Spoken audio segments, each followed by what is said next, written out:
Hey guys, I'm here with my friend Matt.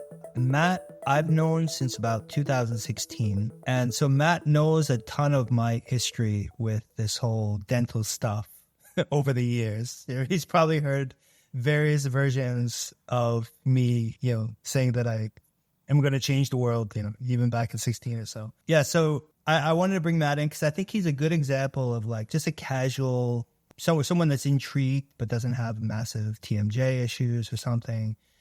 And we're just going to go through like a standard set of questions that like Matt has, Matt hasn't decided fully whether he's going to do the process, but he's kind of like, interested in it and open to it. So please welcome Matt. Hi, everyone. Thanks for joining. And thanks, Ken, for having me. So just to kind of like rehash, like I've known Ken since we worked together at Lazada. And I think that was like at the beginning of your journey, maybe not the very beginning. You had different iterations, but you were like very clearly experimenting on yourself. And I don't know if you remember, but I took part in one of the early experiences. And I kind of keep an open mind about these things. I have like inherently quite a bit of skepticism about the medical industrial complex and, kind of the merger of the medical system and capitalism and the pharmaceuticals. And it's, generally think that there's probably a lot of interesting alternative health practices that are out there. So I would consider myself fairly open, but it was, out there and I wanted to give it a shot. So you gave me like a strap or, some sort of mouth bite at that time. I remember vividly going to the dentist in Vietnam, the specific dentist that you recommended, and like trying to navigate the situation with them and wearing it. And I can't say that I felt like massive, changes because I did it for a short period of time.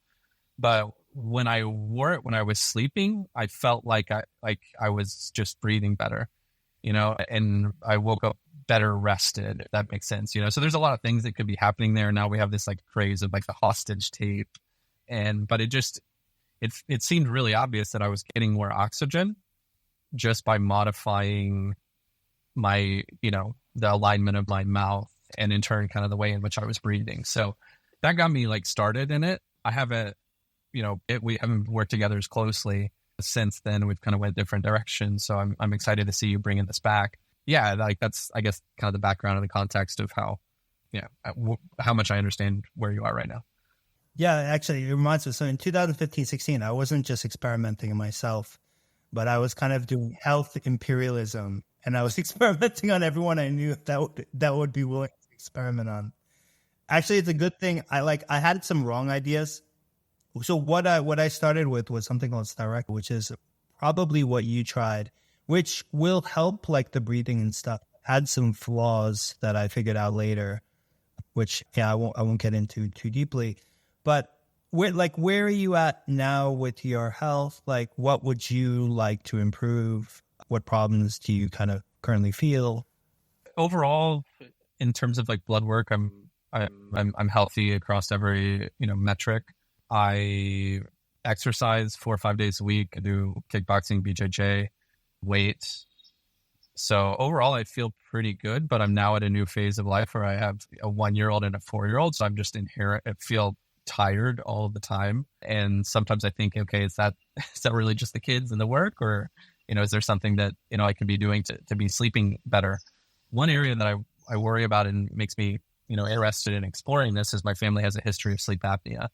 Both my father and my grandfather basically have lived on CPAP machines. So that's something that I want to make sure that I don't have to do as I get older, and to put my wife through sleeping next to someone that's got an oxygen mask. And you just see all the impacts of that. If there's a power outage, my dad can't sleep, and like there's very, very serious risks of not getting enough oxygen. So I think about that as I get older, and like life quality and satisfaction. And I think that's probably like the number one thing that I'm interested in exploring to maybe resolve with your method. Okay. And do you do anything for your sleep now? Like, have you tried any appliances or seen a doctor?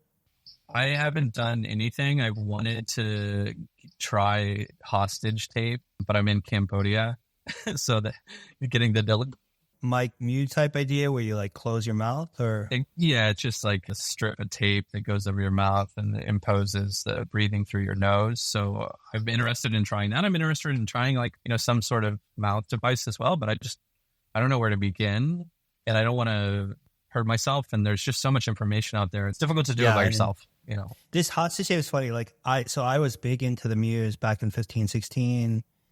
And I was trying to tape my kid because my kid was a mouth breather. So he was only like 2 or 3 years old in 15 and 16. And I would just try to tape it up. And he like, at first he'd fight me. And then like, I just like was too annoying. So he let me do it.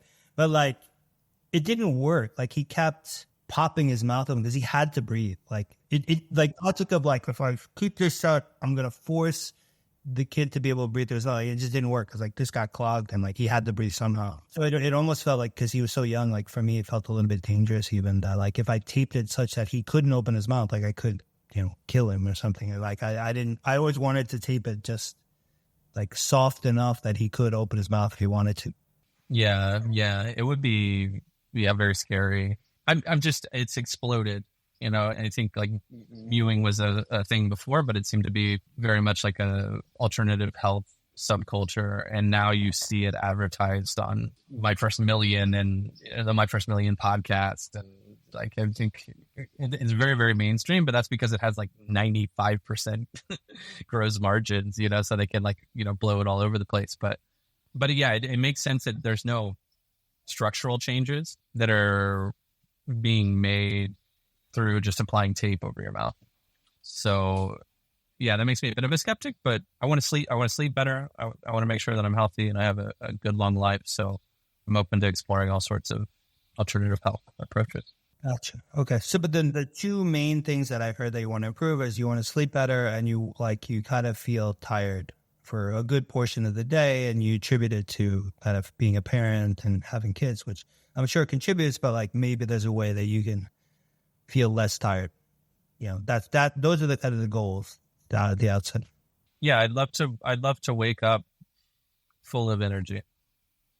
Just to summarize, like if there was one goal, it would be increasing my energy levels, and I think that's a function of sleeping better. Gotcha. Okay. Now I'll quickly explain what this Reviv method is and how I believe it works, and I'll explain why I say believe. And then just get your reaction, right? Like what question you have, what sounds like unbelievable. So basically, like I've been iterating on this stuff since late 2014, and you knew me in 15, so you'd already seen when I was kind of like pretty in the trenches, and I screwed myself up and fixed it many times, right? Like I would say there was a point in 14 where I felt awful. I couldn't really function. And that's why, I became a product person, because I was a commercial person. And I thought I had figured it out in 15 and I was doing some stuff, but I felt better, worse. And then this kind of like kept going on. And what I figured out is that the actual mechanics are very simple. Like there's only 2 things you need to do to begin significantly improving your health. And so my 2 rules are, you need to add the amount of dental height, or like you need to add the amount of space that is between your skull and your jaw. And that's because like your skull is, like people think it's one piece, it's actually like 27 bones connected as sutures. And your jaw is like the only fully removable piece of this, and it's connected at your TMJ joint, right, through soft tissue. And if you think about it, like when you bite and you chew, your teeth always make contact. Like you could drill your teeth so that they were half as tall and your jaw would still close such that they make contact, right? So the more kind of like teeth height you have, the more the jaw is held away from the skull, right? And so what I've found, because I was experimenting with wearing different appliances and things, like essentially by like holding more height between these 2 things, you're forcing all the soft tissue that covers the whole head, including the jaw, to stretch, right? Because you're actually like putting more height between here. Like, and if you were to open your mouth completely and just put a big jam in and keep saying like that would really like stretch everything quite a bit, right? So, and then I realized like the soft tissue that you're stretching begins to not only like improve the complexion, but it allows the bones of the skull to begin moving and like moving outwards. So like this, it kind of acts like a balloon. Like the soft tissue covering your head acts like a balloon and it kind of inflates. And so things start to get more space. Like your head actually gets wider.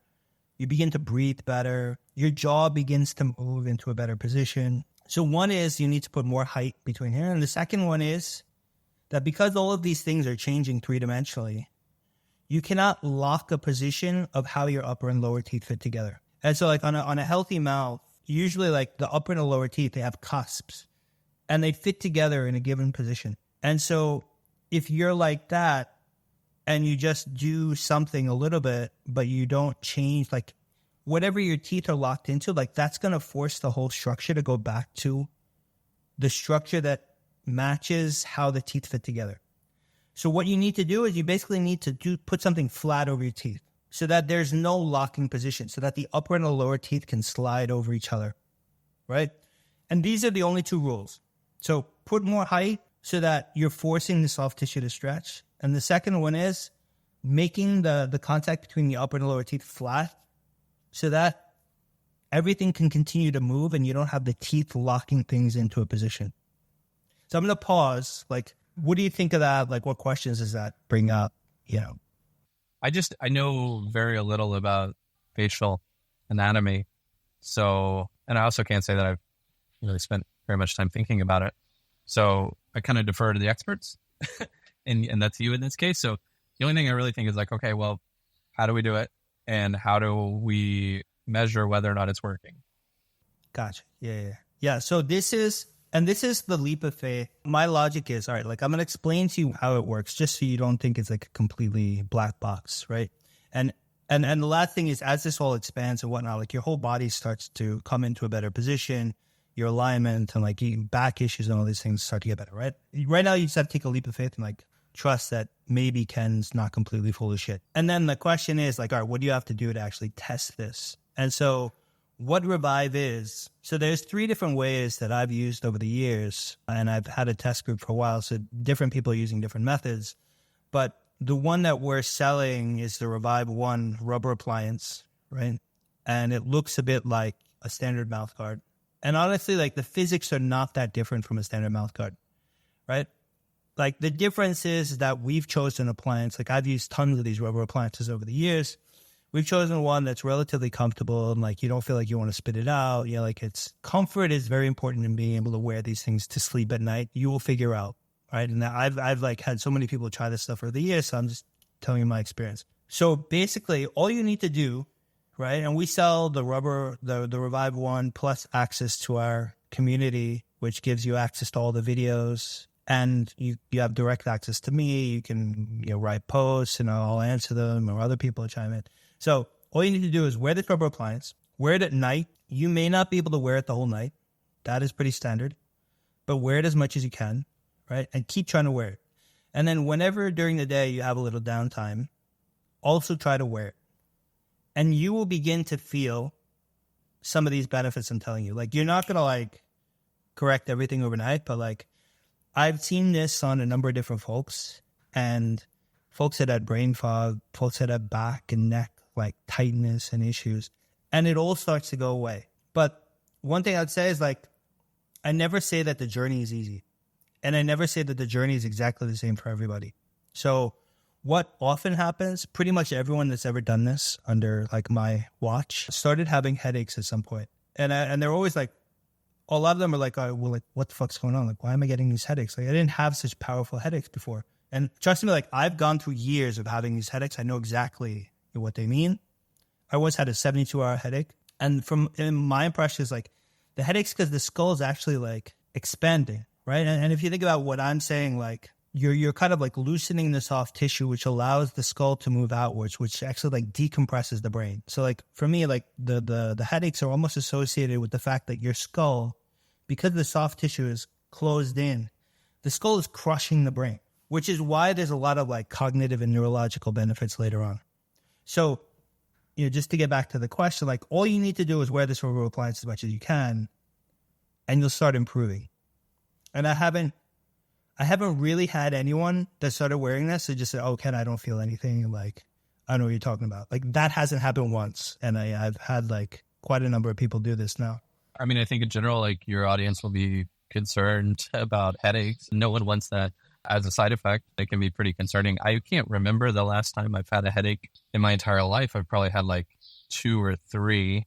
So I'd want to see some, positive effects if I'm going to start having those. That's kind of my first thought, but I'm willing to, give it a shot. I just think that from a product experience perspective, that can be a pretty big turnoff, especially if you don't have very strong issues or symptoms that you're trying to resolve. Because if you're having serious brain fog, you can hardly function, then I'll take a couple headaches, but for moderate use cases, exploratory cases, kind of like myself, we just gotta, I keep you updated, if as I get started and let you know how it goes. It just that's the first thing that kind of comes to my mind. Gotcha. And then thanks for your honesty. So the other thing I would say is a couple of things I would say. One is the headaches are most prevalent in people that had things like brain fog. And there's even one guy that had early onset dementia that he's almost completely gotten rid of.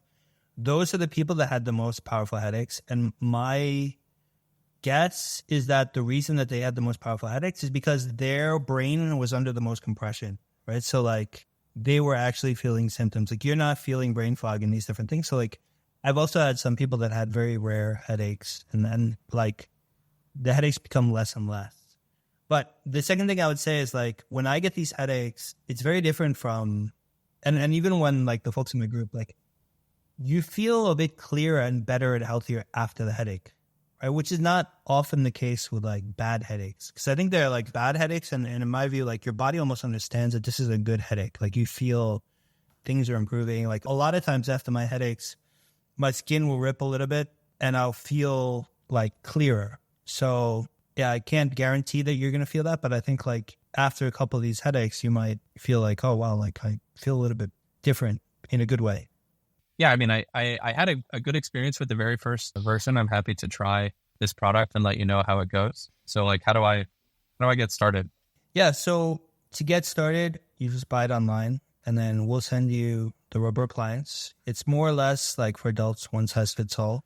And it will give you access to the community where we have videos, like if you're interested in learning more about why this, and it's just like a summation of like the 10 years that I've been experimenting on by myself. I went to a lot of good dentists and stuff. So like there's a lot of information on there in this community. And then you also have direct access to me. So all you got to do is buy that and you get access. And one thing I recommend everybody doing, and I do this with a number of folks, is they run like a small diary. So like you don't need to update it every day, but like whenever you feel something. And then I'll chime in because people sometimes like if they get a headache, like they're not sure if it's good or bad. And I'll like ask them a little bit, on the chat, how you feel it and blah, blah, blah. And so I like I've found that like having someone help you coach through this is a helpful thing. The other thing I would say about how this works is you will start to have an open posterior bite. So like an open posterior bite is a dental term, but basically it means that like your back teeth, the more you wear this appliance, your back teeth will no longer touch.